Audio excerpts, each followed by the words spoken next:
May nag-email nga sa akin mga sis for collaboration. Aba, dito na ako yayaman, Charis. So, ito yung email niya sa akin mga sis. Hello po, we are currently seeking suitable KOLs, hindi ko alam kung ano yan, to become our long-term partners for promotion. Our main client is Toot, the largest sports betting platform in Southeast Asia. Of course, we collaborate in a rewarding manner. If you are interested, please message me on my Telegram at blank or Viber, and then we can discuss the details further. Thank you. Ayun mga sis, sabi ko dati, in case sisikat ako, wow, sikat na.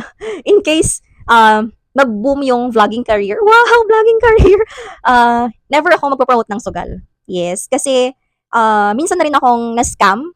Actually, nung na-receive ko tong email na to, binasa ko lang. Pero alam ko na yung sagot agad na kahit na malaki ang offer, ayun, hindi talaga ako magpro-promote. Kasi tingnan nyo, oh, I am a public school teacher. Teacher ako, mga mi. So, alangan namang magpro-promote ako ng sugal. Si teacher nagsusugal, nagpro-promote ng sugal talaga, no, di ba? I know, if you are a teacher, malaki ang factor mo sa mga estudyante, sa ibang tao. Naging inspiration ka ng iba, di ba? Aside from being a public school teacher, I'm also a mother. Nanay ako. So, what if mangyayari sa anak ko, mas scam yung anak ko, di ba? So, ang pinakahawakan ko talaga is, kung ayaw mong gawin sa'yo, wag mong gawin sa kapwa mo. So, I'm very sorry. Hindi na ako nag-reply dito sa email na to kasi para hindi na humaba yung conversation. Hindi ito yung collaboration na gusto ko eh.